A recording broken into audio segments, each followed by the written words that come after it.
An exclusive interview now, a top doctor exposing everything the deep state is trying to hide about CV. Welcome to the Next News Network, my friends. I'm Gary Franchi. We are in day 9 of the Trump administration's 15-day Slow the Spread campaign. And before we get started, a couple things I want you to do. I want you to tap the share button right now because this interview is critical to the survival of this nation. Second thing I want you to do is hit the red subscribe button so you can be updated when we produce more interviews like this. Now, tonight I have a special guest. He's joining me. His name is Dr. SHIVA, and he will be with us momentarily. But first, a live look at the latest global numbers of those affected by the Chinese virus. As you can see on the screen here, 407,485 total confirmed. Total deaths, 18,227. And the good news is that 104,000 people have recovered. Now, taking a closer look at what's happening right now in the United States, we can zoom in on that. 49,000, almost 50,000 cases so far in the United States. 600 total deaths. And as it stands, the data has not yet been compiled for how many individuals have recovered. So we're going to continue to pray for the individuals. Now, we have our guest here. His name is Dr. SHIVA.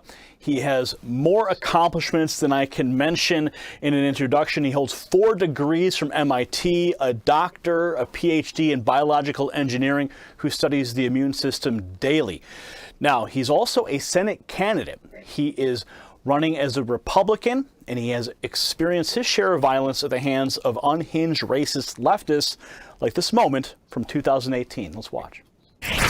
We don't produce enough engineers, we don't produce enough doctors. What we do is produce a bunch of scumbag lawyer lobbyists like Elizabeth Warren. They're not come here and have a discussion about racism. That's right, you're the racist, boy. Racist. Look at the racist. Police, now! Stop. Forgive me right now. I want to file charges on it. Sit down. I'm okay. I'm fine. Drop your umbrella, sir. Don't yell at the guy that threw the punch. That's racism, right there. Right, you're the racist. Racist. That's what you guys Violent left. Violent liberal. Wow, I felt that. As soon as he pushed that megaphone into his face, I cringed.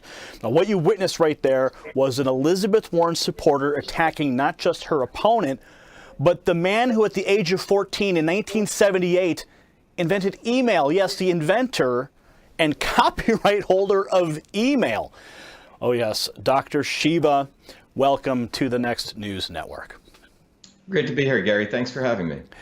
Now, what happened there? Did that hurt? Did he hurt you when he pushed that megaphone in your face? I chipped a tooth. I had to go to the dentist. Initially, in the fray, you don't think about it. And the police took him away. What was interesting was he was invited back, and Elizabeth Warren, opened her arms and gave him a VIP box after that. I pursued it, and we actually filed criminal charges, and he was given, I think, 9 months a sentence and put on probation. And what's interesting is that gentleman, if you see it, he's wearing a white shirt and it says liberal as he hits me.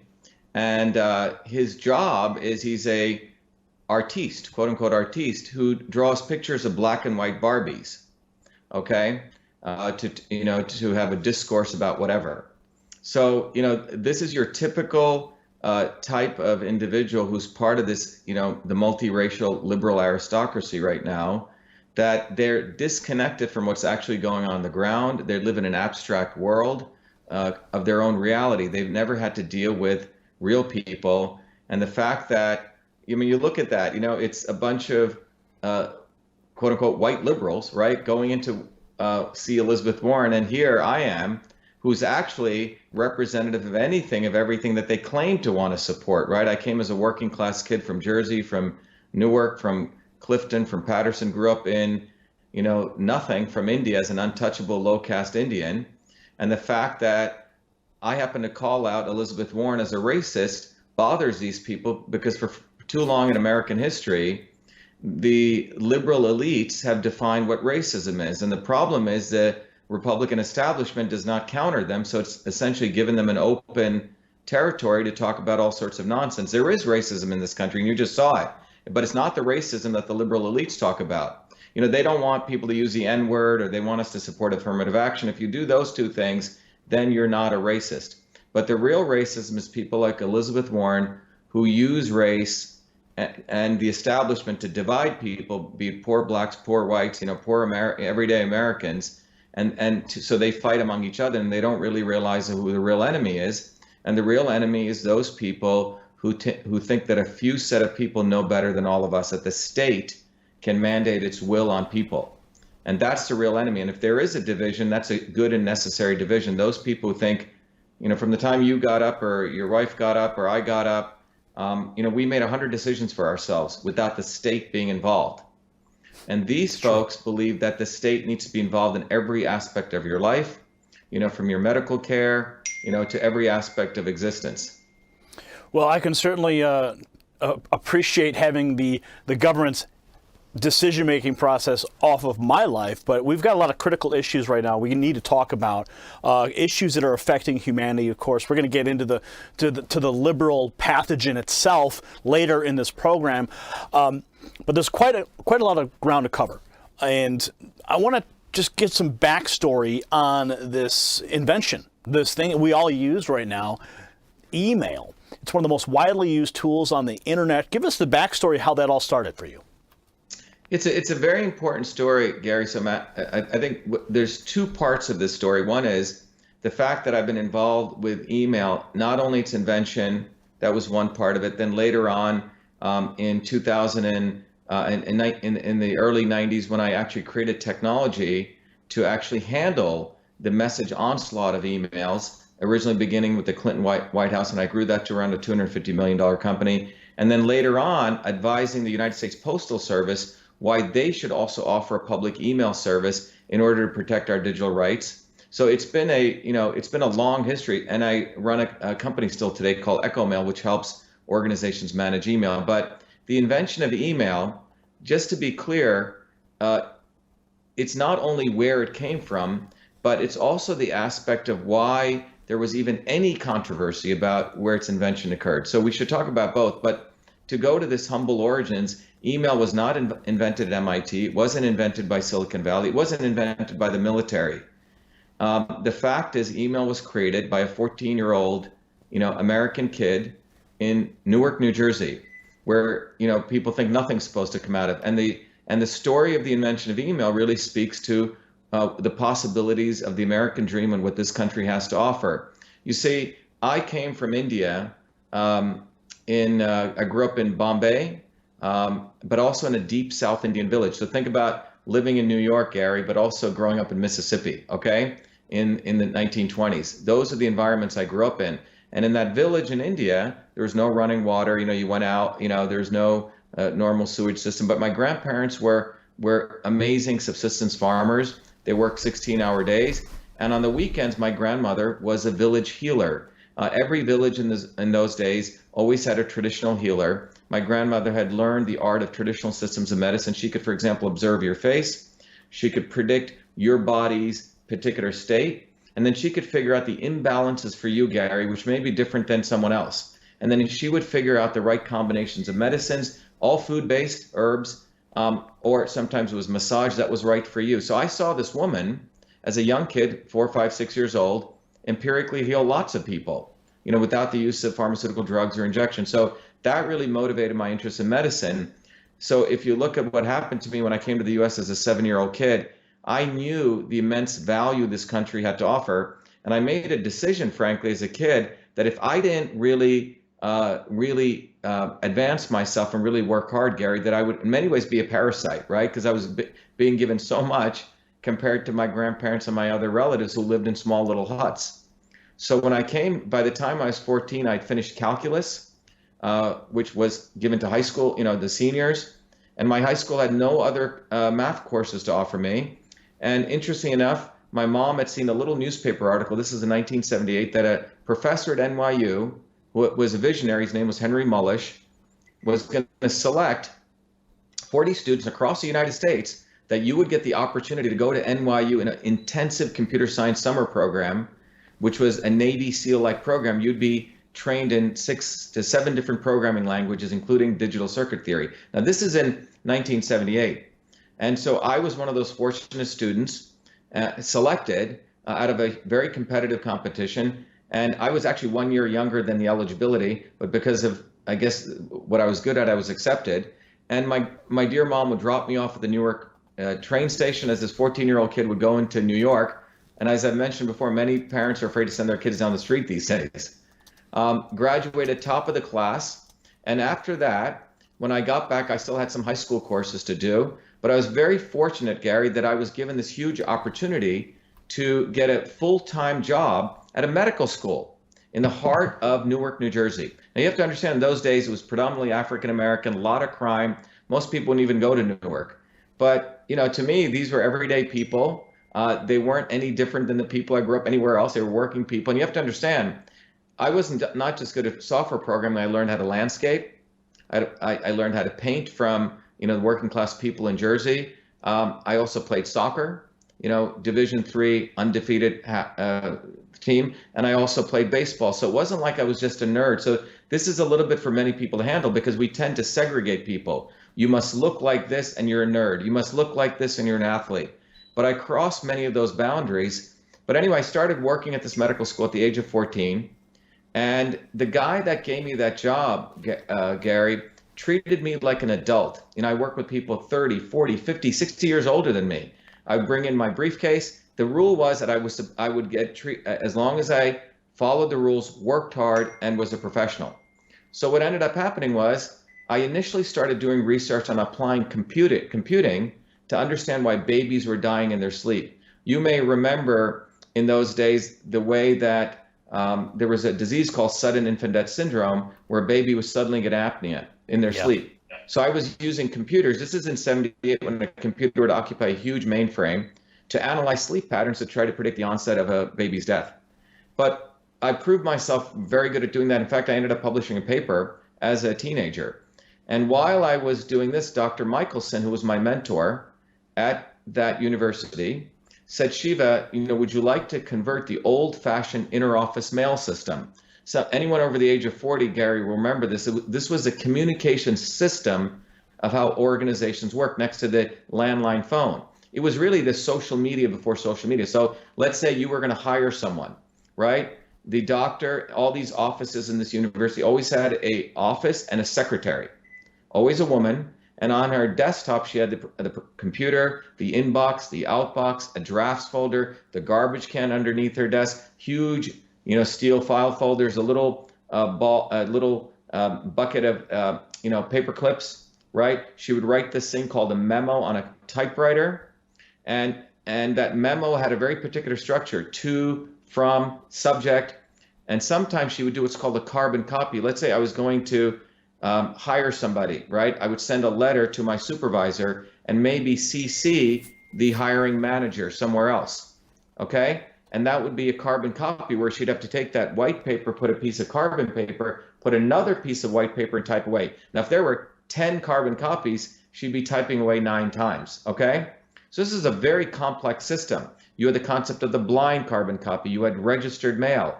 And these letters were initially the doctor would dictate to the secretary.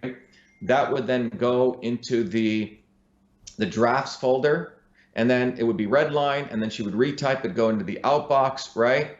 And then the guy would pick it up, and she'd get mail in the inbox. They used pneumatic tubes. It was a very complex system.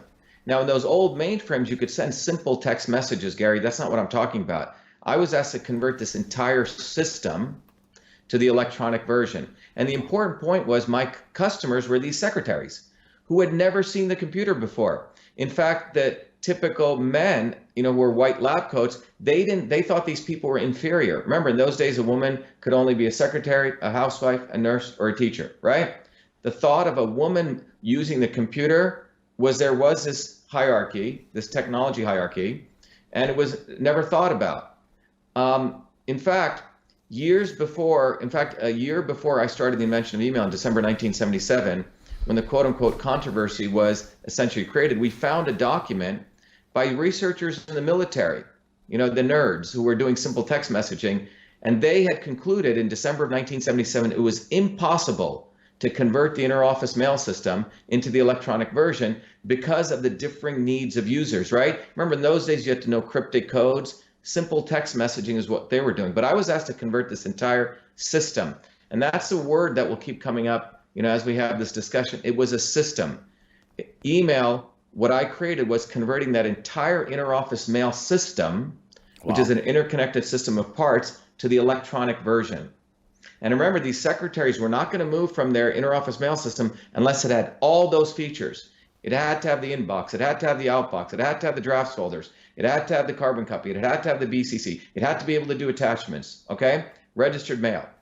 And so that's what I created in 50,000 lines of code in 8K of memory. So I had to write my own memory management tools, quite extraordinary looking back at it.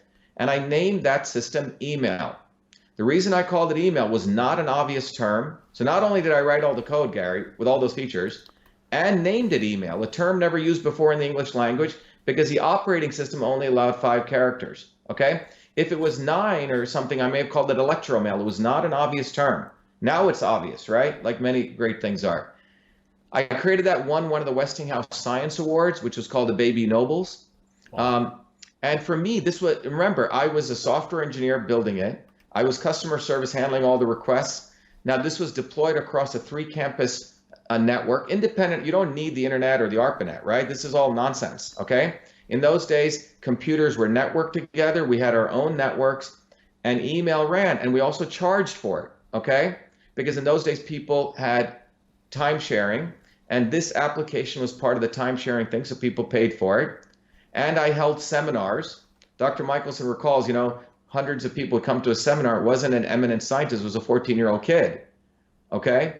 I was training people, and that was the invention of email that took place in Newark, New Jersey, in a health sciences institution.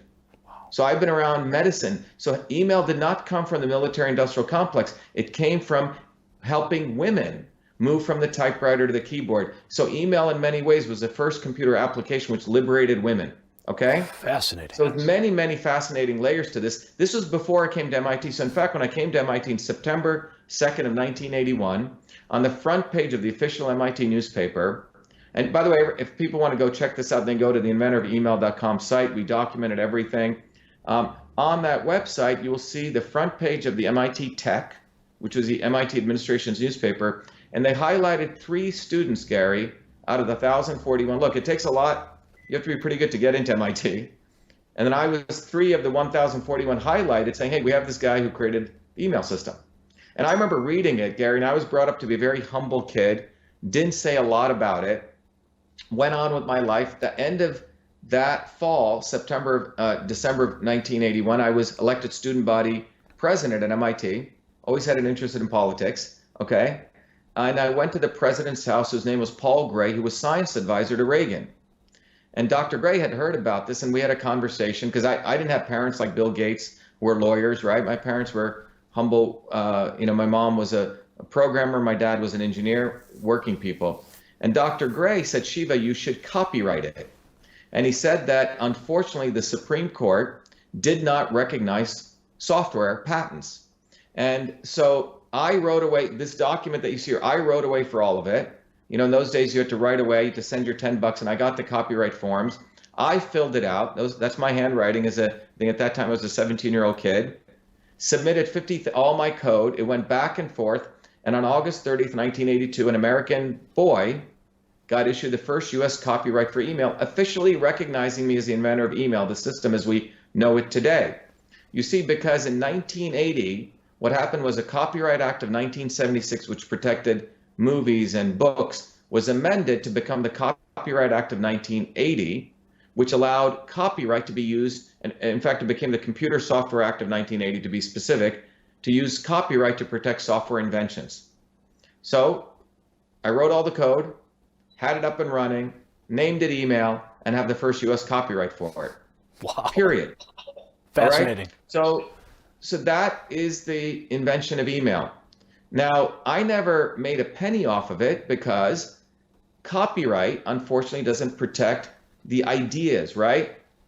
And it was only 1994 that the Supreme Court, the legislators catch up, and they said, oh, software is a digital machine, right? No different than an iPhone or or an engine of a car.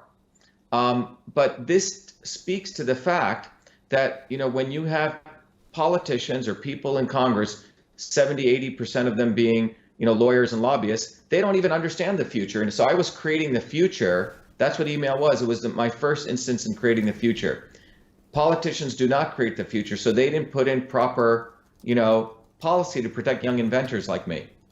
Wow. But, I made money other ways. But that is the facts and the truth about the invention of email, and it proves to the point that innovation can occur anytime, any place, by anybody. This was before I went to MIT. And by the way, TV was invented by a 14-year-old boy called Philo Farnsworth in a similar humble circumstance in Franklin, Idaho. And when the facts came out, major companies tried to destroy him. Eventually, he won a Supreme Court ruling, and it took 60 years to get recognition. In my case, what was fascinating was it was about 7 years ago when my dear mom was dying of a horrible disease called pulmonary fibrosis. She had saved all the computer code, all the tapes, all the copyright notes in a beautiful Samsonite suitcase. She handed it to me 3 months before she died. And at that time, the editor of Time magazine, the only journalist, Doug Amiff, reviewed all of this, and he wrote an article, as you're showing, called The Man Who Invented Email. And that article really speaks to what is email and where did it come from. And then 2 months after that, in February 16, 2012, it went into the Smithsonian. Now, that should have been an occasion, Gary, for celebrating the American dream. Instead, what you see, in fact, there's a beautiful article written by a young African-American reporter called Dr. Shiva, honored as the inventor of email. And then you see the vitriol emerge, because it was like a new skull was found in Africa, Gary, okay? And the vitriol did not come from, white people. It came from the liberal academic elite who could not fathom that email could be invented outside of the bastions of their elite institutions. Look, it was okay to be a Zuckerberg or a Bill Gates because you were a dropout out of Harvard, right? But this was done before all of that in Newark, New Jersey, where everyday working people are. And you saw all this vitriol, people saying this curry-stained Indian should be beaten and hanged. These liberal academics. Thousands of calls came into MIT, and I was teaching the most popular course called Systems Visualization. I wasn't charging anything, by the way. Okay, unlike Elizabeth Warren, who was charging $350,000. People saying this guy's a fraud, a liar. One blog said this curry-stained Indian, as I said, should be beaten and hanged. Wow. Eventually, it was quite horrible, because I had been, if you look at my history at MIT between 1981 to 2007 or 12 at that point, I'd been on the front page of MIT for inventing many other things. Echo Mail, being a Fulbright scholar, winning many awards. But the fact, in many ways, I was being a good Indian, you see, in their supporting their narrative of diversity and inclusivity, you see. But when you start providing the truth that things like email, great inventions, can occur before MIT, that perturbs a long-held narrative that great innovations must come out of war, must come out of the military-industrial academic complex. So that the invention of email is really not about me, but it's about truly what the American dream was all about, that, creating the future is what the American people have always done. And the liberal elites did not like that story. Fortunately, 4 years later, I was very fortunate to meet Charles Harder, who, by the way, is now President Trump's attorney, who saw my data. He took my case on contingency. Gawker Media was really the leader of this defamatory comments. In fact, they attacked my Wikipedia site, hired people, because Raytheon, a multi-billion-dollar defense company, had built the narrative that one of their guys who looked like a nerd was the inventor of email, and it was supporting their large enterprise, right? So when the stuff went in the Smithsonian, they were the ones who unleashed this hell. There was monetary motivation. So we sued Gawker Media, and for $35 million. It was right after Hulk Hogan had won a case. My case sort of was a nail in their coffin. They declared bankruptcy. And the irony was I was selected to be the co-chairman of the bankruptcy committee to sell them. The win was I got close to $1 million. The 3 defamatory articles were pulled down. So it's a big victory. Wow. Fascinating story. Fascinating story. And now email is everywhere. It's commonplace, much like Twitter is. And that's where I want to get to my next point here, because you posted something last week that I reported on, your tweet And this is where you said that the CV fear, the fear-mongering by the deep state, will go down in history as one of the biggest frauds to manipulate economies, suppress dissent, and push mandated medicine. Now, you were tweeting in response to President Trump's claim that Democrats were inflaming the situation, the crisis, for political reasons. How did you come to the conclusion that what we're experiencing now is one of the biggest frauds in history? Yeah, so if you look at that tweet, if you can bring it up again, if I can ask you to do that, if you look at that tweet, the three things, it's a very potent tweet because, first of all, I got my PhD in biological engineering at MIT. No, I didn't pay for that. I got 4 degrees, in fact, at MIT because of my deep interest, remember, in medicine. And the Department of Biological Engineering was a new department MIT created in 2003 to really, because there was a revolution taking place in biology saying we needed to take a systems approach to biology. The second part of that tweet is I'm considered one of the renowned people, world-renowned people in understanding the immune system and precision and personalized medicine. In fact, 4 months before I put this out, I was invited to present the distinguished lecture at the National Science Foundation on my thesis on the modern immune system. So that's one part of my scientific life. The other parts here are very important because I've been a student of politics since I was a kid because I grew up in India, which had a caste system. People you won't find a lot of Indians like me here. My parents were considered, and I was considered, an untouchable, which is the lowest of the Indian caste system. It's like, people calling the Trumpers deplorables, okay? And so when you look at this, the tweet is really addressing 3 things. You have people using fear to manipulate economies, suppress dissent, which is what the hierarchical system, the upper caste used to do. Shut up, fall in line, shut the hell up, right? And push mandated medicine because, look, the medical system we're moving towards is a top-down system, totally controlled by big pharma, big ag, and big vaccine manufacturers. And that's what I was putting up. So it's a very potent tweet because if you look at the Sustainable Development Goals that were put into, signed off by the United Nations and all their countries in 2015, it's called SDG, 2015, SDG 3, which was signed in 2015, Sustainable Development Goals. What it says is they paint a utopia, Gary, and you can read it. People should go check it out. No income inequality, support, there's no, in fact, no sexuality anymore. You should go read it. It's quite extraordinary. It's this utopia of the elites, okay?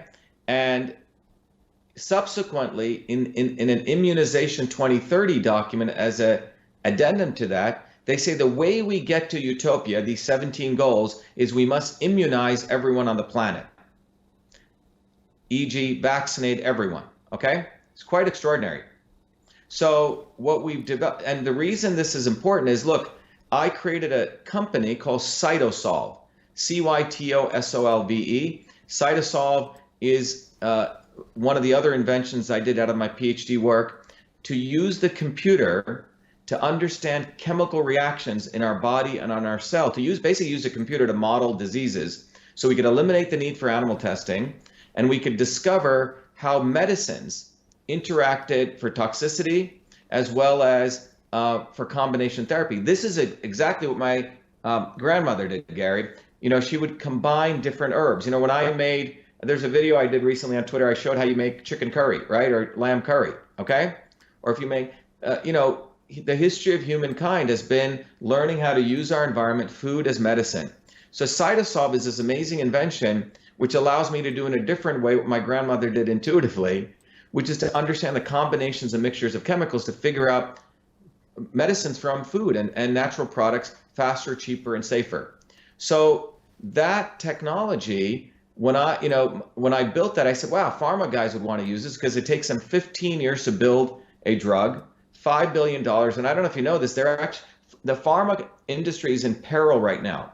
They're not making any money, really any money from pharmaceutical drugs because lots and lots of investment in R&D, and they're getting less and less new drugs allowed by the FDA because of their toxicity.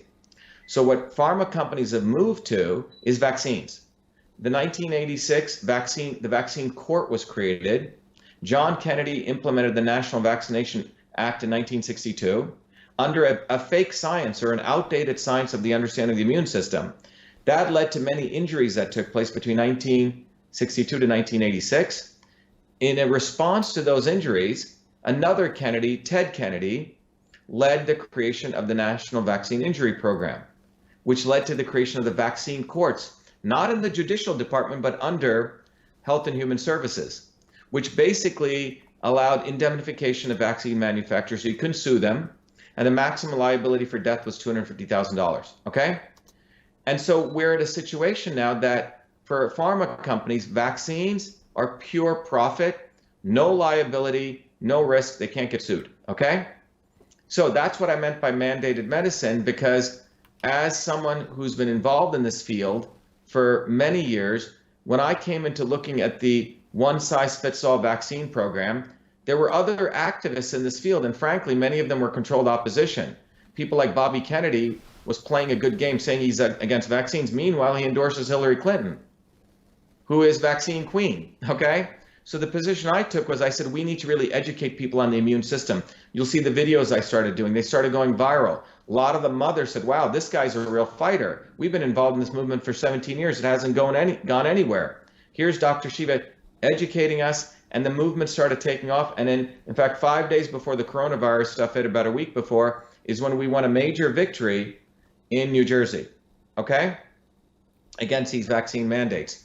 So that's what that tweet is about. It's really, it's a pretty cool tweet when I look back. You know, it was a convergence of many things about what my life has been about politics, and essentially the deep state of a few set of people, from the Gateses, the Gates Foundation, to the Zuckerbergs, to Hillary Clinton, you know, congealed with the UN and the deep state elites, believing that they're going to advance, they're going to fear monger on coronavirus because of the ignorance of the medical profession. Most MDs do not know what the immune system is. They frankly have no idea. They don't even study nutrition.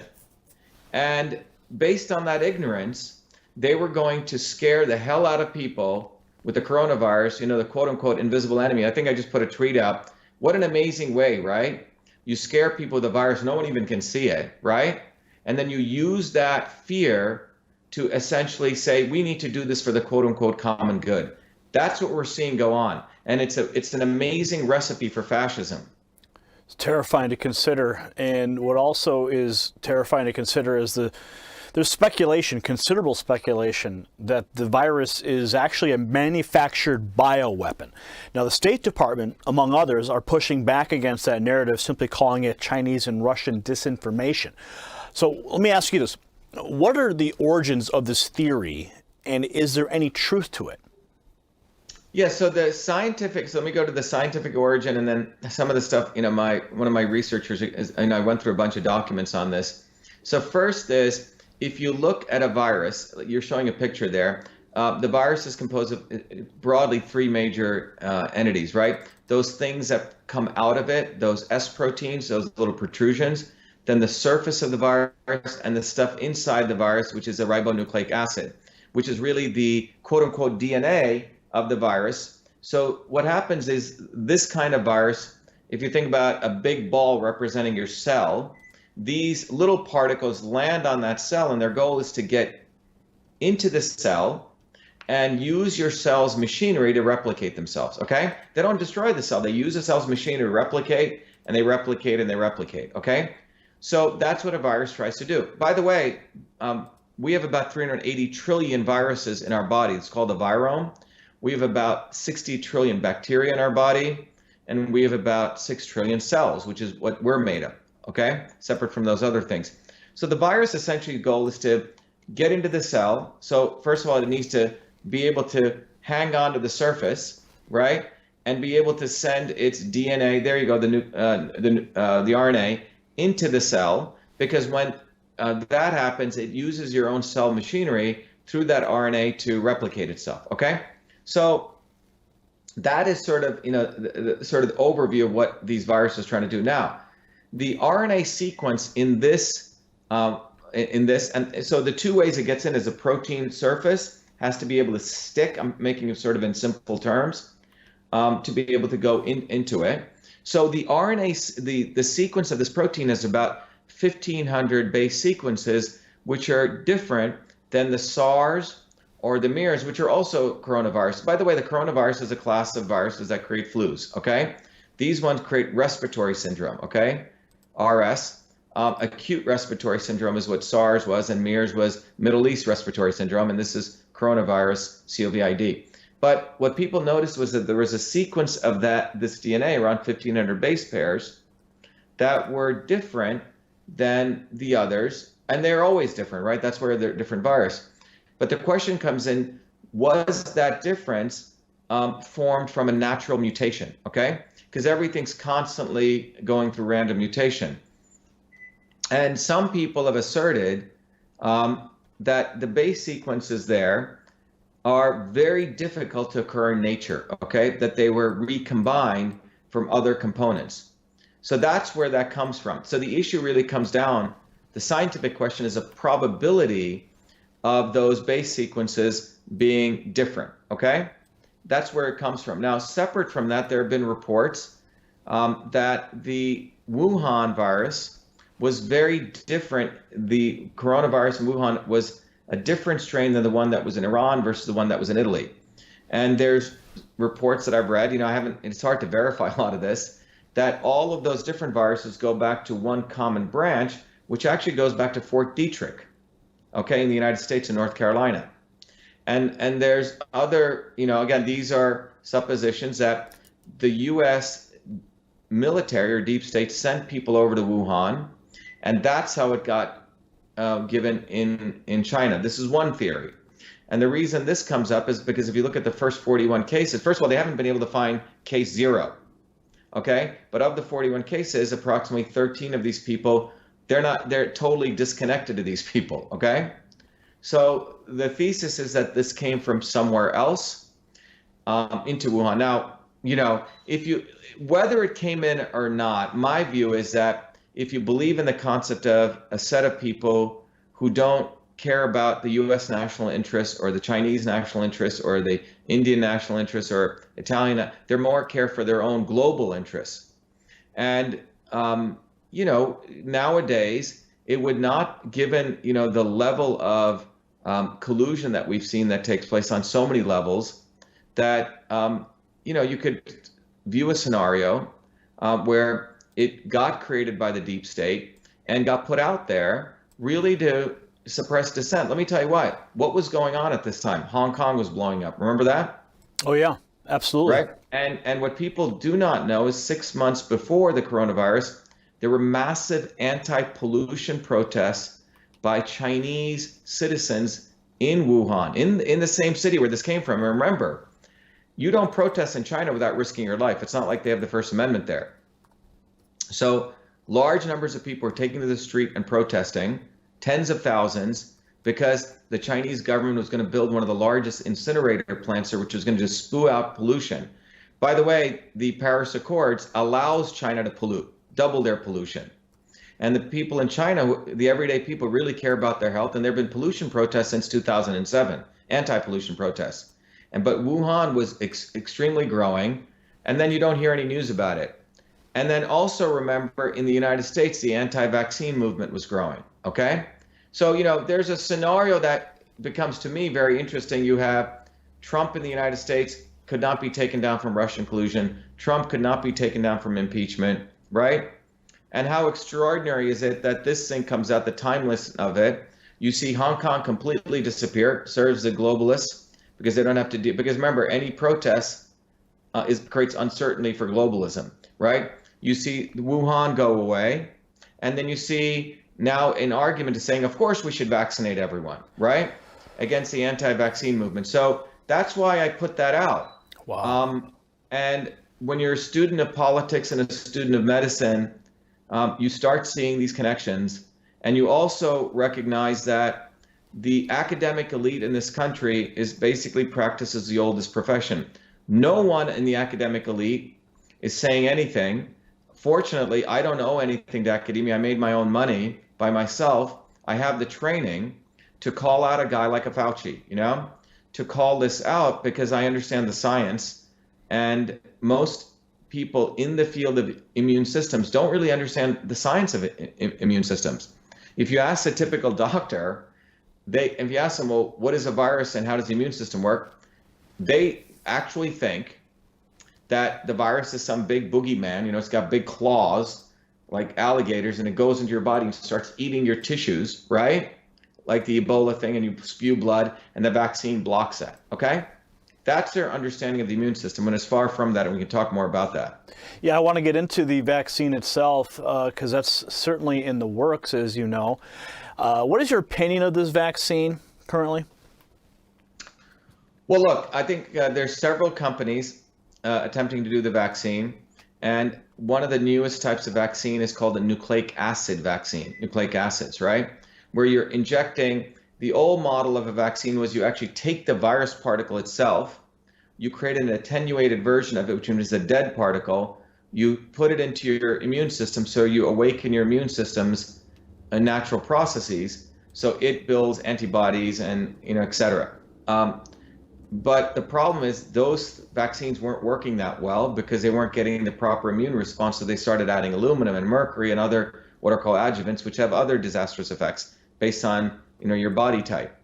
So here, what they're saying is we're going to inject in what's called a nucleic acid, essentially, particles, just like DNA particles, which will find its way into the cells, and it'll actually hamper the virus replication process. Okay, so it's a different kind of effort versus creating antibodies. It's actually stopped the replication process.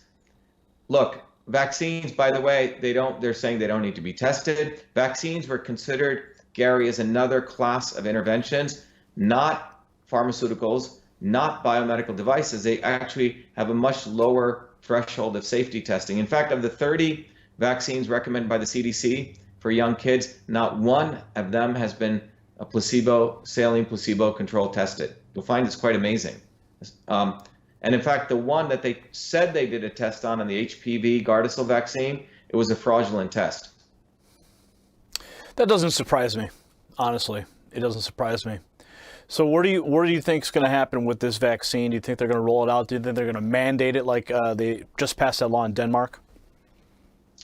Yeah, so on Thursday of last week, by the way, Denmark is considered by the UN, per their Sustainable Development Goals, as one of the, as a country that epitomizes, next to Sweden, the hallmark of those goals. And on Thursdays, Denmark said that they can forcibly go into people's homes and vaccinate people with police, which means military. So, look, when you're developing things these fast, you don't know the side effect of these things.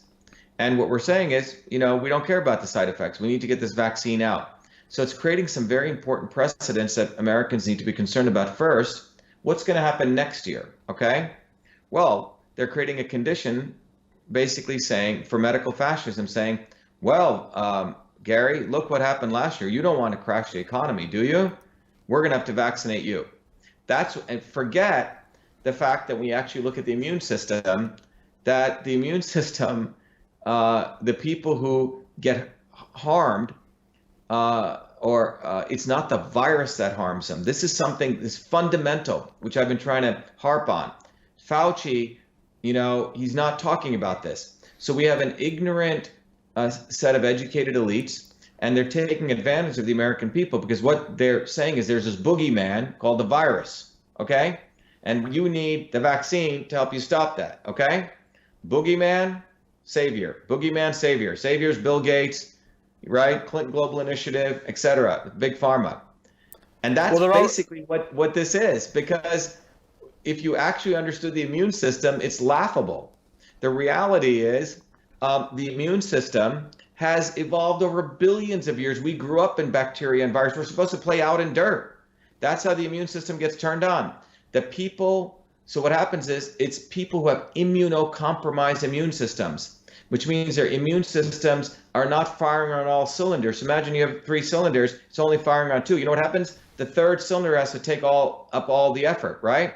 Well, that 3rd cylinder in immunology is called cytokines. It fires so hard that it overreacts, and it starts not only attacking the virus surface, but also starts attacking your own tissue, differentially based on the proteins of that virus. You follow what I'm saying? So it's your own body attacks itself because of a weakened and dysfunctional immune system. Well, how do you get a weakened and dysfunctional immune system?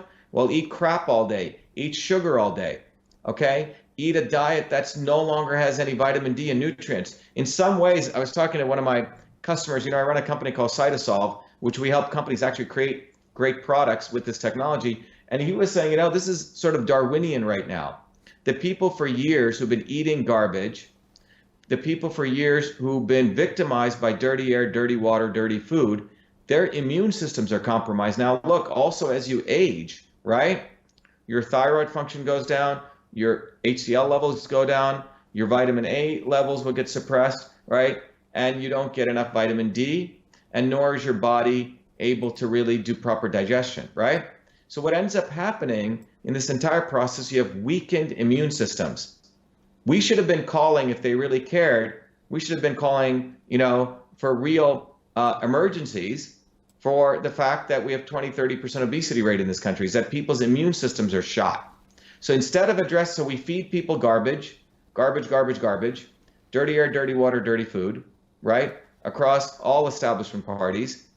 And then when a virus hits, isn't it an amazing opportunity to really force the further narrative, you need pharmaceuticals and vaccines, when we don't want to address the underlying issue, which is immune health. And that's why I wrote that letter to the President of the United States. This is really about immune health. This is the fact that we don't get enough vitamin D, we don't get enough vitamin A, we don't get enough vitamin C. I mean, there's other things, but we can focus on those three things. In Chad, in African country of Chad and Djibouti, I forget how to pronounce it, there's only been one COVID case and only no deaths. Why is that? Well, because people live probably lives that we should probably think about living. They're out in the sun.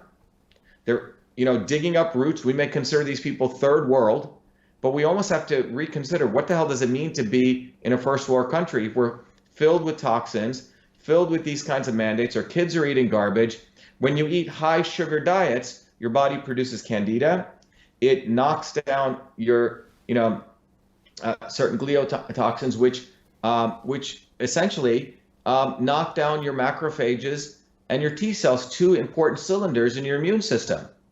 So what we're doing is we're basically destroying the immune health of our people. So the solution is pretty simple. At least get out in the sun. If you can't do that, you got to boost up on vitamin D, vitamin D, vitamin D. Vitamin D, I'm going to be doing a video on this to explain this to people, literally creates through a set of pathways very interesting molecules which are the fuel to your macrophages. Well, I take vitamin D every day. You got to do that. I mean, look, I can tell you what I would do. From the medical advice, everyone should go and talk to their doctors, but the problem is they don't know a lot. But 5 to 10,000 IUs is not a bad thing to do if you're not out in the sun all the time, which we're not daily. Yeah, I take about 5 to 10,000 depending on the style. Either it's a droplet or it's a pill, and the pill has some probiotics built into it. Dr. Mayer Eisenstein was the one who turned me on to vitamin D years ago. Who is that? The late Dr. Mayer Eisenstein. I said, look, where does vitamin A come from? The dark, rich vegetables and fruits, okay? And where does vitamin D come from? The sun. So it's like basic stuff. Fruits and vegetables, get some sun, okay? Well, if we're living in households where we're not getting sun, we're not getting fruits and vegetables, and we have a depleted culture for 25 years, and we have Monsanto, driven, food, which basically those pesticides affect the gut microbiome, which throw our gut off, and then we're eating high sugars. I mean, it's a recipe for death, but we're not addressing that. We're like hyping up this virus, fear-mongering it. And what is the result? You have people hiding out in homes, people getting ready to accept fascism, and people not addressing the fundamental issue, which is immune health. Well, let's if talk you want about to make our kids strong, it's immune health. Let's talk about the team that the president has assembled, his team of experts, and they're already talking today, this morning. They were talking about, get ready, this is going to be seasonal. They're already conditioning the public to accept that. And as I'm driving through, or before the whole shutdown in Illinois here, driving through any Walgreens or Walmart parking lot, you see signs for flu vaccine and all these different things. I'm envisioning a time where we're going to see the same thing. Coronavirus vaccine is free for everyone today, right? So that's, I think, a future. Well, it's going to be even more. It's going to even be more unfortunate than that. It'll be, oh, Gary, your driver's license is coming up for renewal. Did you get all your vaccines? You can't travel. Hey, you can't take the train or the bus. Hey, you can't go to the gym. You can't go here. This is where this is headed. A gym will say, well, we can't allow you in here, Gary. We don't want to harm all of our other people, right? Do you remember when, who was it? Michael Jordan played with the flu. People are like, wow, look at Michael. He's playing there with the flu. He's strong, right? Remember that? Oh, yeah. So what I'm saying is this entire thing is a master setup. It's chess move after chess move. And it's brought to you by Anthony Fauci. Let's talk about Anthony Fauci for a second here, because he's a member of the team of experts and advisors who are guiding through this new territory. But now we're learning from the WikiLeaks drops that he is a huge supporter of Hillary Clinton, and somebody you have actually called destructive. Why should we be concerned with the advice that the president is getting from Fauci? Anthony Fauci, in my view, should be indicted, okay? If people actually knew what this guy actually did, and if the president actually knew what he did, the problem is that the president, he fought the Russian collusion thing, he fought the impeachment thing, and this is the last real important, I think this is probably the most important fight that needs to be dealt with. Anthony Fauci, if you know his history, he's been with the government for nearly over, since Reagan times, 40, 50 years, okay? Fauci was a guy who was around since Reagan times, okay? And then Bush and Obama and all the presidents up to here. How did he build his career? People should go look at his career. He built his career on the false narrative that HIV causes AIDS. Do you remember AIDS? The whole AIDS scare? Oh, yeah. I was terrified when I was growing up learning about that. His entire career on HIV causing AIDS. All right? Peter Duesberg, who I've spoken to, who was a truly great scientist, the youngest guy to get tenure at Berkeley, one of the youngest members of the National Academy of Sciences. Peter, won every award that NIH had to do. But when Peter said, wait a minute, there is no causal relationship between this virus, HIV, which he considered a very harmless virus, and AIDS, he was vilified, all of his grants went away. And the guy that promoted this lie was Fauci's predecessor by the name of Gallo, Robert Gallo. Robert Gallo was brought up on scientific misconduct charges. He literally stole the HIV virus from France. He couldn't produce enough of the virus because they couldn't find it, okay? He created a bogus HIV test. And the result was Fauci came to his rescue.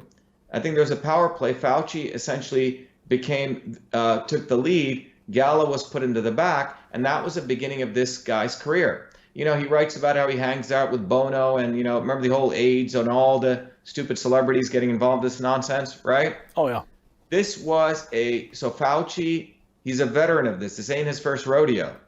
He learned how to create bogus science, to promote bogus science, to create the fear of HIV causes AIDS. Billions of dollars were spent on this.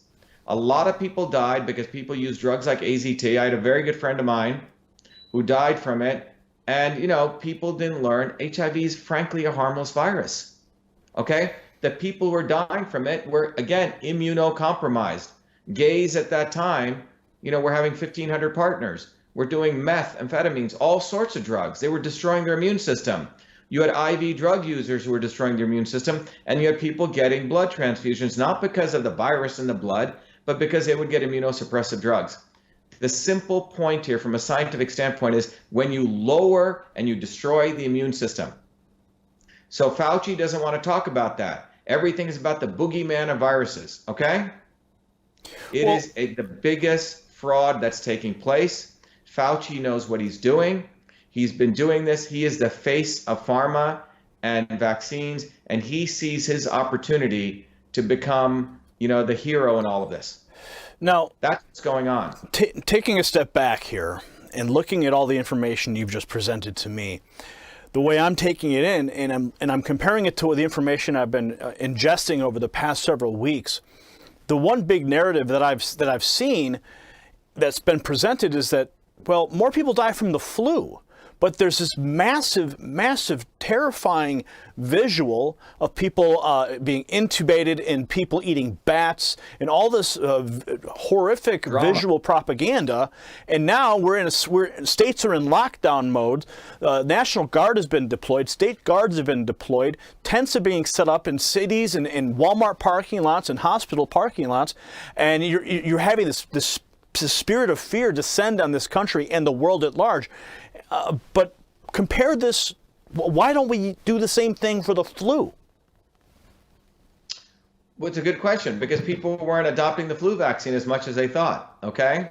And furthermore, the flu vaccine is very, very ineffective if you actually read the papers.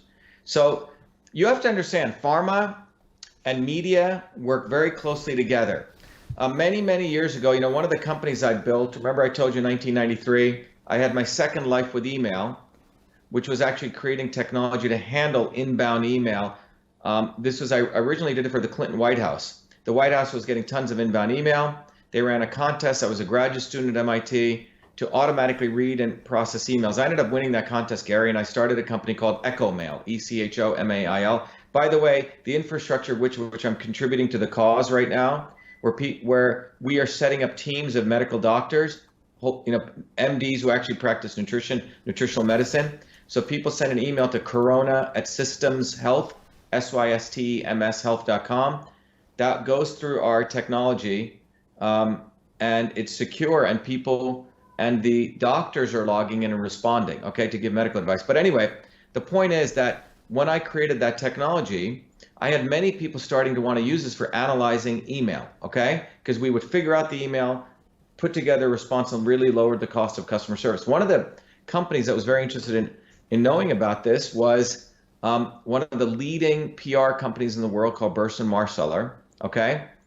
Big PR company. And I remember going out as a young kid, young entrepreneur, I was running my company, meeting with one of the senior executives. And this was over dinner, and he was openly boasting about how Burson helps companies in crisis management, okay? It's a big PR company, but their focus is crisis management. And he was saying that Eli Lilly, at that time, was having a major problem. Prozac sales were going down, okay? He was called in as the senior account strategist to help Eli Lilly boost his sales. And I said, well, what did you do? He goes, well, first I went to Eli Lilly, changed their branding. Hey, you're no longer a drug company. You help the world. I forget what the branding was. And he goes, second thing I had them do was spin out some nonprofit companies. One of the nonprofits, he said, was an organization which said, we need to protect battered women, okay? Obviously, right? Who wants to see women get battered? And that organization took out ads, which was full page ads, which would, if you saw it in a newspaper, would say, is your husband beating you? Do you know if of someone, one of your friends, they targeted women, right? Whose husband is beating them. Make sure they're taking Prozac. So the reason I'm sharing this with you is, so they create a narrative of we're trying to help the distressed, right? And we are the drug company. We want to help all these darkies in Africa and India, etc. We need GMOs, okay? Gates is a savior, okay? These guys are very clever at spending millions of dollars to create the narratives of helping the quote unquote the oppressed, and then they will inject them with their pharmaceutical drugs. Forget the fact, and this is, you want to talk about racism, this is a racism coming from these liberal elites. These indigenous people actually knew how to take care of their health, Okay? The Celts knew how to take care of the health. All of us who came from indigenous cultures, Italians, Indians, we all had our oregano, right, cumin. We knew how to eat food. Food is where we're supposed to get health. But they don't want to believe, they don't want us to believe in our grandmothers, our traditional cultures. They want to believe in this idiot, okay, Bill Gates, who, by the way, never created DOS, okay? He didn't write 50,000 lines of code I did. His mama and papa introduced him to people, and he went and bought someone else's DOS and flipped it, okay? But he's a Harvard dropout, and he was able to patent his stuff, so he gets to be a gazillionaire. You see what I'm saying? Or a Zuckerberg. So these guys have built false histories of their eminence in the technology field. They leverage it to say they're going to be saviors, and that savior solution is not food, is not, exercise activities. It's about injections into the bloodstream of people and to control them. That's what they're talking about.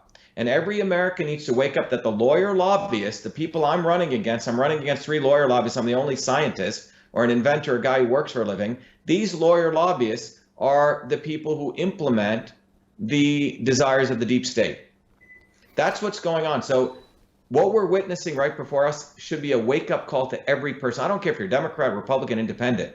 The issue of health goes beyond all those parties. And what you will realize, all of those establishment parties want to hurt you and want to control you and want to make you they want to make you a little atomic unit where you become a revenue generator for people like Fauci's clan and these kind of people. And they practice fake science. And no academic at MIT, Harvard will say anything. You know why? Because they owe their grant money to people like Fauci. Because it's a cabal. If you say anything, you're out. That's what happened to Peter Duesberg, okay? Wow. So that's what we're dealing with.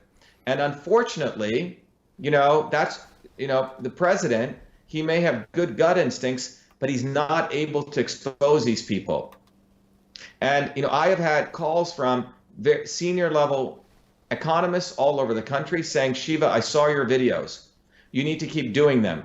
The president is being bamboozled by this circle around him. And that's why I wrote that letter, Gary. Let's talk about that letter now. Viral. And everyone should get that letter. Everyone, it'll be up on our website. It may be up right now, but right on the Shiva for Senate website, we're putting a link to that letter. And that letter basically lays out in 4 pages very clearly what the problem is, that you have a fake science of the immune system. Here's the real science. And I actually proposed to the president a protocol, which is basically vitamin A, D, C, and some iodine. And I said, let's triage people into 4 groups. Those people COVID, let's put them in one group, right? Give them this protocol. Those people are immunocompromised, let's give them this group, right? Those people who are in critical care, let's give them, particularly IV vitamin C. And the third group who are healthy, let's give them some maintenance dose and get them back to work. That's what we should be doing, not one-size-fit-all medicine, right? This is treat everyone like they're basically part of the, some deep state party, right? We're just minions. So it seems like, what they're providing here is a one-size-fits-all solution. One-size-fits-all medicine. That's a form of medical fascism, right? What you need is different than what I need. Your genetics, your needs are very different than mine. And in fact, in 2003, when I went back to MIT to pursue my PhD, MIT created a new department called biological engineering, which I was one of the first early graduates. And one of the tenets at that time was personalized medicine, the right medicine for the right person at the right time. So people like Fauci aren't even practicing modern medicine. He's practicing outdated fake science medicine. Wow, there he is. It's criminal. So you sent this letter. He developed this whole shtick. The little glasses, the little gray hair. These guys build their little shticks. And I've been around them, no different. Look, I was in Hollywood. I've been at MIT. They're not that different, okay? They're not that different. Particularly the people who are not that good scientists and not that good actors, okay? They want to be celebrities and they want to be academics, very different than real actors or real scientists. Now let's talk about we have preponderance of celebrities and we have a preponderance of academics, both who practice the oldest profession in the world right now, both of them, both sets of people. Now, you're currently running for Senate in Massachusetts as a Republican against Ed Markey, who's been endorsed by Elizabeth Warren. And now your campaign, we reported on this when you came out some time ago, touted a real Indian versus a fake Indian. I thought that was amazing. Are you willing to take a DNA test to prove your Indian heritage? I did. I actually took a DNA test. I sent 3 to Warren. I was the one who's, Trump called her Pocahontas, but I was the one who took it all the way. She decided to take the DNA test because of me, because, Gary, you couldn't get out of Massachusetts. We had so many of these big 4x8 signs which said only the real Indian can defeat the fake Indian, picture of me and picture of Warren in her headdress. And that was, again, about the same issue, about integrity, about manipulating things, right? Elizabeth Warren's trying to manipulate her biology, just like Fauci's trying to manipulate the understanding of the immune system. And he's relying on people's ignorance. Same thing with Elizabeth Warren, academic, et cetera. And if you think about Massachusetts is really the epicenter of the deep state. That's what Massachusetts is. It's not Washington, D.C. All of the swamp, if you actually take the deep state, you can think about it. I have my microscope here, and you put a microscope, you go to 100x, and you go deeper and deeper zoom. Then you start seeing the swamp scum, right? You see the swamp, then you see the scum. And then if you go deeper, you find out the swamp scum, the connective tissue of the swamp scum is a bunch of lawyers and lobbyists, okay? Those are the connective tissue if you zoom in, Wow. And that swamp scum comes in a 1-mile radius between MIT and Harvard, all of them. That's where they come. That's why winning in Massachusetts, our election for U.S. Senate is no longer a U.S. Senate race in Massachusetts. We have so many volunteers coming from below, a lot of mothers, women, and as well as from outside of Massachusetts, because they see this as an election for truth, freedom, and health. And they see someone like me who's actually one of them. They want one of them fighting for them, a working class kid who worked his butt off, not a Kennedy. I'm running against 3 potential guys, right? Markey, who's the incumbent senator who's been in Congress for 50 years. People should start asking, what can you make? Can you make a piece of software? Can you build a bridge? Do you know how to fix nothing? Then, because they were afraid that I would beat him, they ran another dope, Joe Kennedy, okay? Again, a nice, guy who's a liberal aristocrat. $70,000 private schools for high school, gets into Harvard Law School, gets a nice DA job on the Cape where he can hang out with his family, hang out in the sun.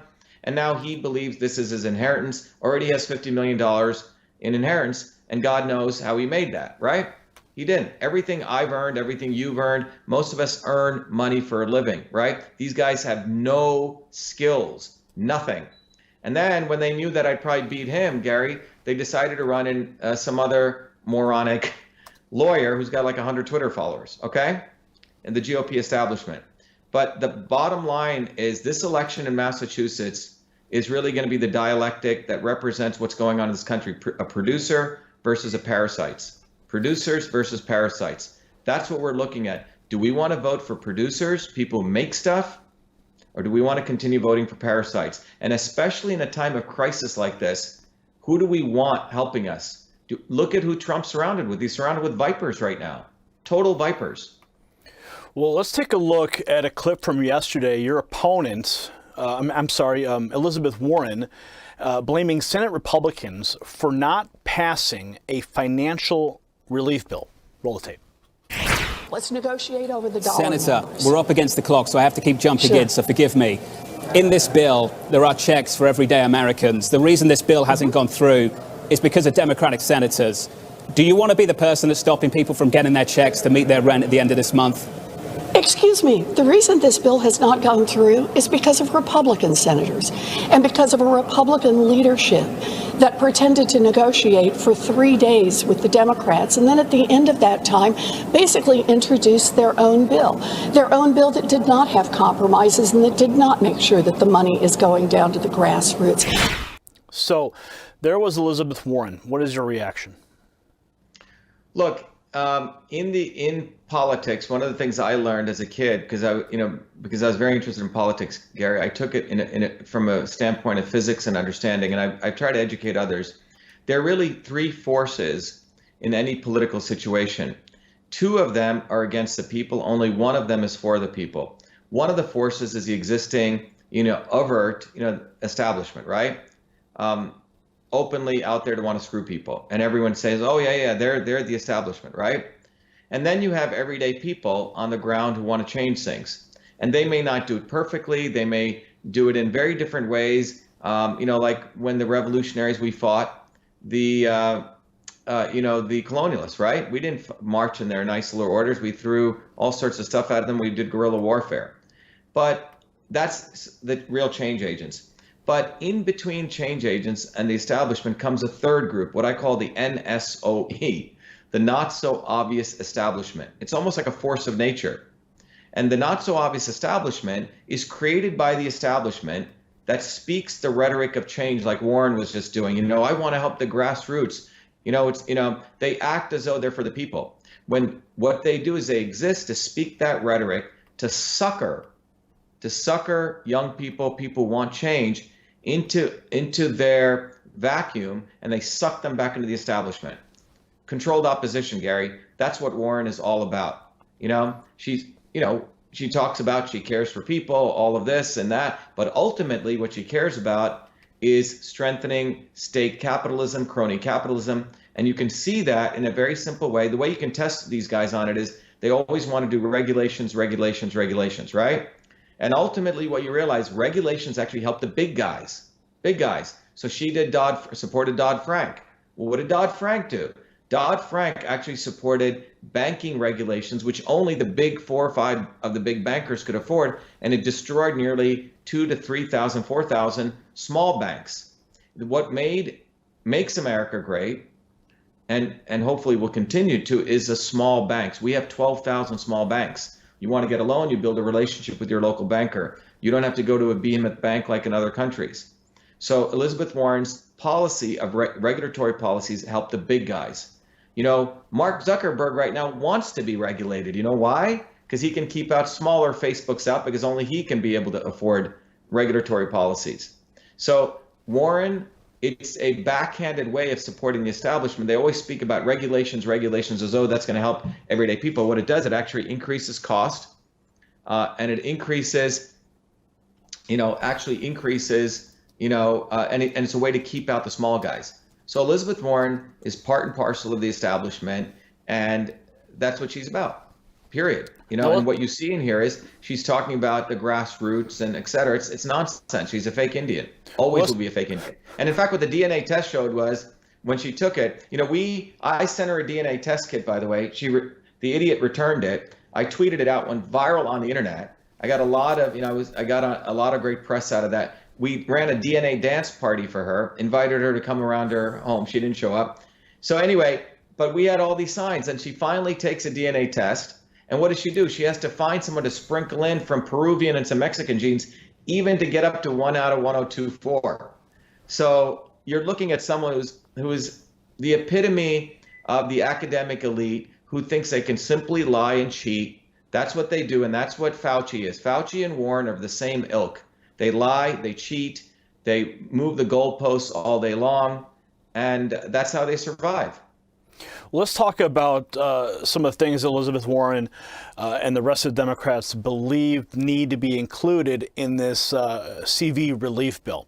Okay, the first one, rather shocking. I mean, the laundry list that they've included is, it's ridiculous. No voter ID to get a ballot, and anonymous ballot harvesting. How does this correlate to the pandemic, and how would this affect your campaign, your race? Well, I think there's another provision in the bill also for going cashless, right? To creating a digital cash for the... Creating a digital currency, a digital U.S. dollar. That's another point as well. Yeah. Mm-hmm. What I believe is happening right now before our very eyes is the invisible enemy, quote unquote, coronavirus, right, is being exploited, and this is all very well planned to execute all the globalist, if you want to use that term, or imperialist agenda of the deep state. So you want to eliminate all borders. That's what essentially eliminating voter ID, IDs is. I mean, I was shocked. I never voted in my life because I didn't care for electoral politics. When Trump ran was the first time I voted because I liked the fact that he was a disruptor and he was going after both parties. And I remember going to vote. They didn't even ask for my ID. I said, you don't need my ID? They go, nope.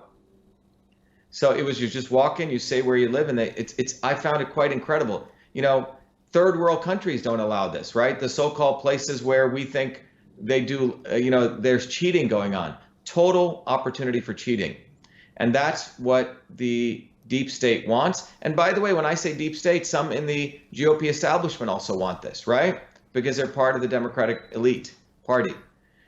These things like the cashless society, again, they're using the fact, oh my God, we don't want people passing viruses by touching cash, right? It's basically a pretext for essentially going to negative interest rates. They own our money. Nothing is tangible. Everything is tracked. Everything you use is monitored. It's basically the advance of top-down rule. So think about this. You're going to control people's bloodstreams, and then you're going to control every activity that they do. And the 5G issue, you know, I've been asked, what do I think about from a health standpoint? I haven't had a chance to go into that, but I can tell you 5G is an opportunity to put cameras everywhere with AI, the same AI we gave to the Chinese to watch lip movements, so you can understand what people are saying. And so that's the future that we're looking at. It's not a future of innovation. It's a future of using technology to help head us into the dark ages. And that's why we need to start supporting, you know, or fighting for open, free speech.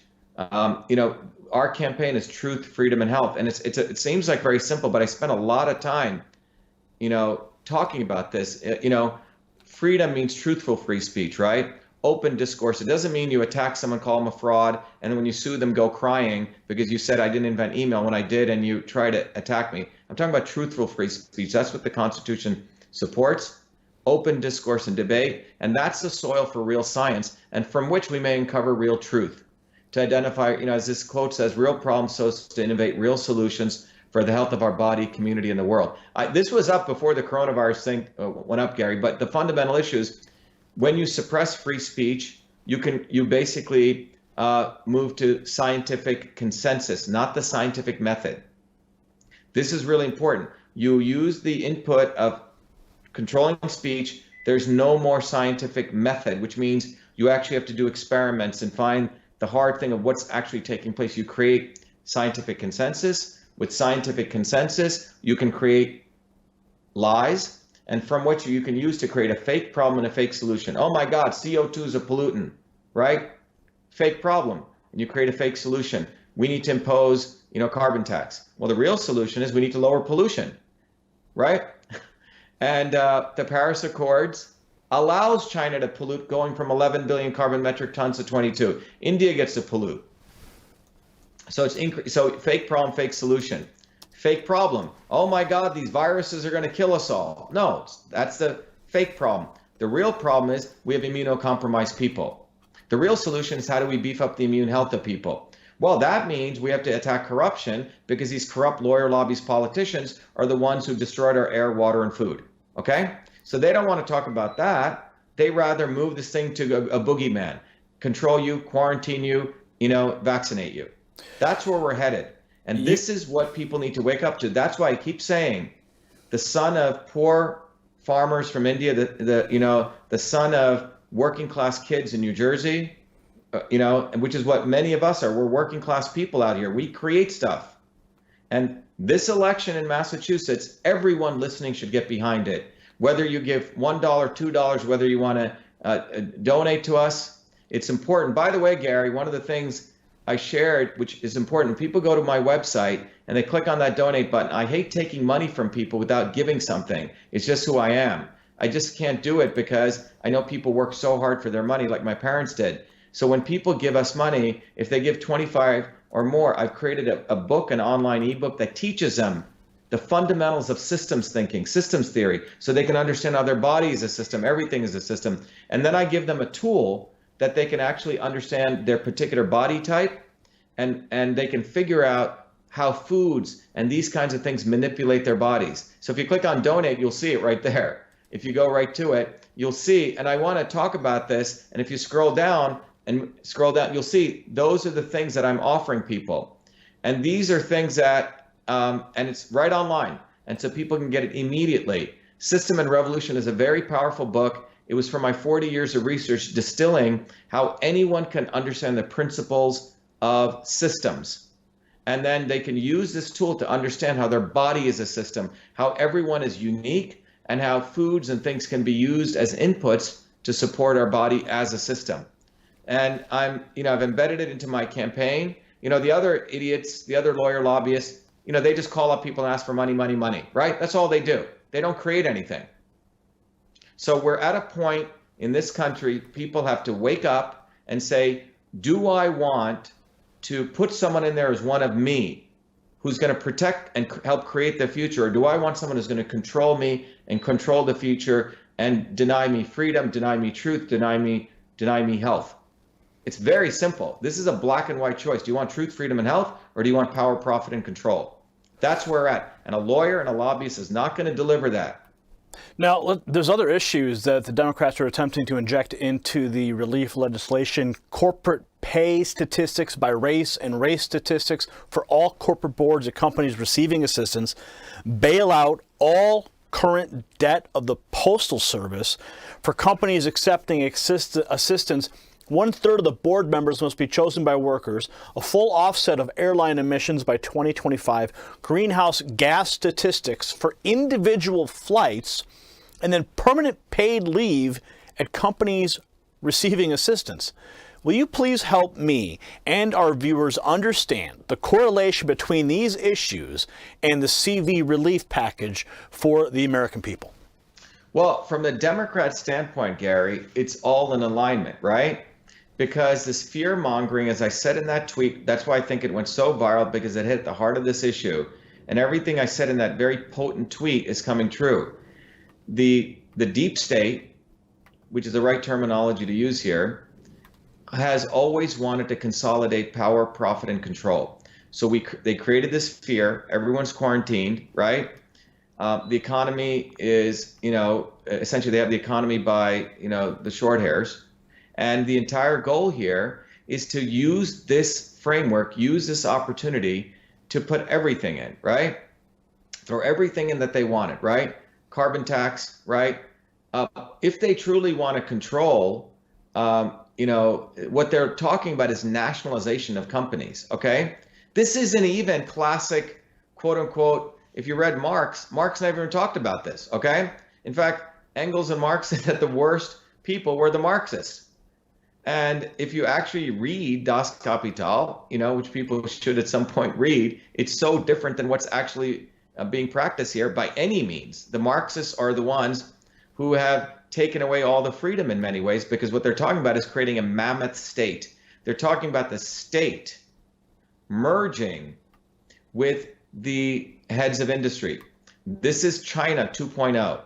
In many ways, Gary, what I feel is going on is I feel China, we're going to become a colony of China. And made in China means the essence of China is being exported here. What is China?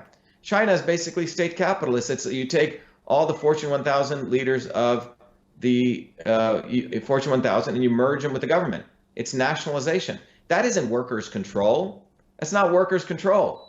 It's a fake version of workers' control. It's fake workers' power. If you want real workers' power, it's bottoms up. You decentralize things to the edges, not you centralize things to top-down control where the government controls things. It's not even anything supporting workers. I've read this stuff. People should go read some parts of Marx. Marx talked about something called the lumpen proletariats.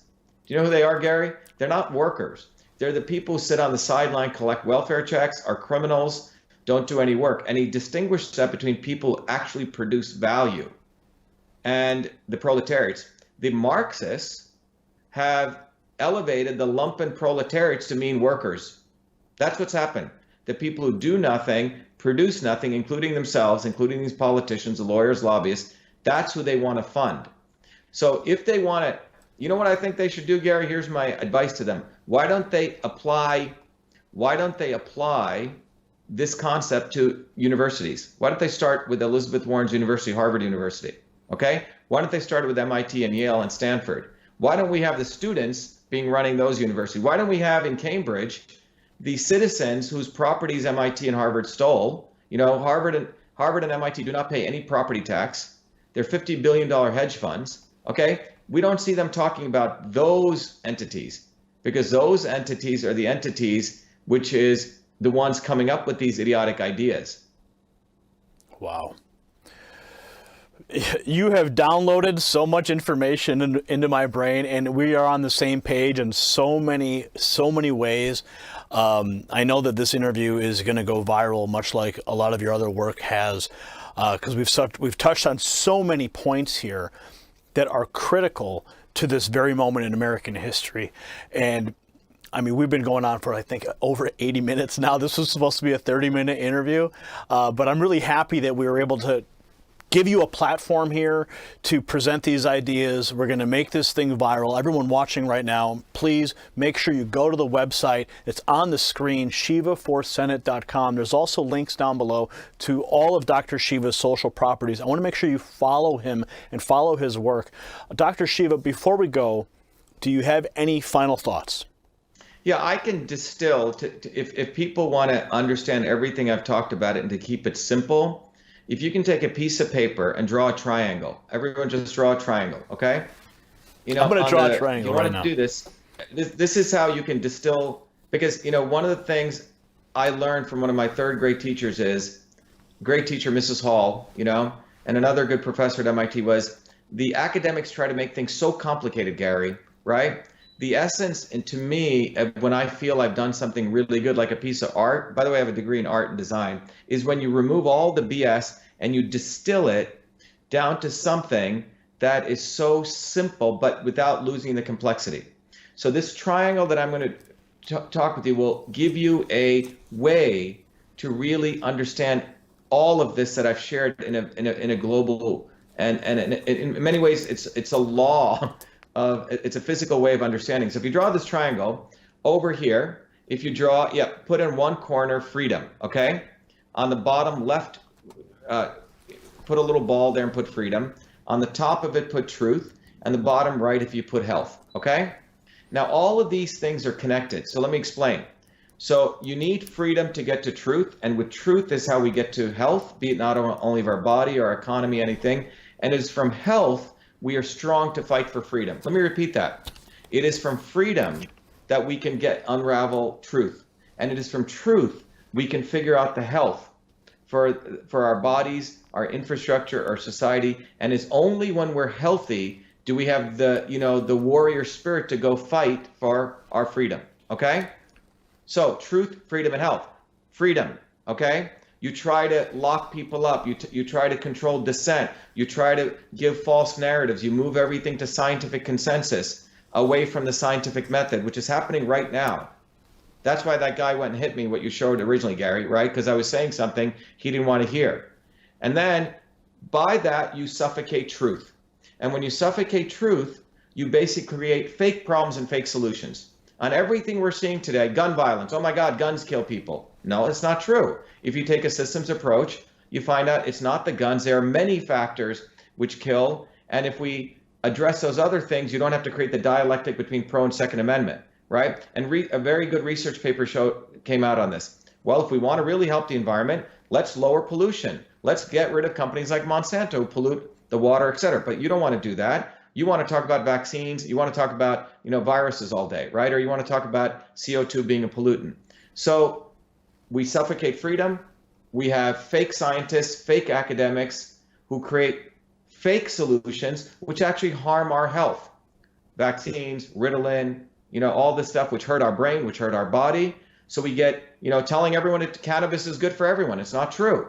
Okay. Well, you look at, just the pharmaceutical commercials alone, all the side effects. They have this nice guy running through the forest and he's smiling and he's happy. But the narrator says, oh, yeah, by the way, you could die if you take this. Right. And what happens is this phenomenon pollutes everything. So you take even good things that were originally, let's say, cannabis, which was farmed, which had very low levels of THC. You hybridize them, you build it to 25 times more THC than what it had. And now you start creating young men and women who lose their gumption to fight anymore, okay? You create an unhealthy society in all levels. So now you have unhealthy people who don't want to fight, and now they are ready to get free stuff. They are ready to be a little automaton on a broad machine, and they're not ready to fight. But the important thing is working people. People work with their hands. Plumbers, electricians, in fact, surgeons. I've gotten thousands of letters and emails coming in since I put that out. What I find this amazing thing is the people who call me and get it are all people who do something with their hands, or they actually create something. The typical MD doesn't really make something anymore, okay? The typical lawyer doesn't make anything. Someone who's studying some, gender studies of aardvarks is really not learning much, okay? But people who make something, okay, who create something, have skills, they're really our future, because they get that climate change was, the CO2 hoax, okay? They get this whole thing's a hoax. They're the people who get it. So the opportunity that we have is those people, and I think right now, as I appreciate you letting people know about our campaign, the Shiva for Senate campaign, it's our campaign, it's your campaign. By winning here, it'll be like taking a stake and plunging it right into the vampire or the deep state. It'll be a big victory for all of us, and that's why we all need to get behind what's going on here and all the amazing volunteers that are coming out from all parts of the country to help our campaign. This will be a huge victory for all of us. Well, we definitely need you in the Senate, and everyone who's watching right now, the link again is on the screen, and you can see it, Shiva for Senate. All the links to Dr. Shiva's social media are in the description. So I encourage everyone watching, follow and support Dr. Shiva's campaign right now. There is no question we need to increase our strength in the Senate with liberty-minded candidates and not career politicians like Pocahontas Warren. Dr. Shiva, it's been an absolute pleasure talking with you today. I would love to have you back to update us on other issues. Right now, we're in the middle of this national emergency, and you're enlightening our viewership with so much information. But I also want to extend an open invitation to join me and my wife in studio the next time that you are in Chicago. That'd be great. I'd appreciate that. Thank you very much. That sounds great, Gary. And best to you and your whole team. Thanks for the great work you're doing, getting this kind of news out there. Thank you. Thank you, Dr. Shiva. Now, friends watching right now, I want you to hit the links below. And if this interview inspired you, I want you to consider sharing it right now across all of your social networks. As always, we will continue the discussion in the comment section below, and that's where we'll see you next time. For the Next News Network and Dr. Shiva, I'm Gary Franchi. Thanks for watching the Next News Network. Tap here to subscribe to the channel to get the latest news and alerts. Tap here to watch our latest breaking news and our top stories. Tap here for our latest featured interviews. And make sure you tap here to get in on the new podcast, the G-Cast, with my wife Angie and I. We'll see you at the next report. For the Next News Network, I'm Gary Franchi.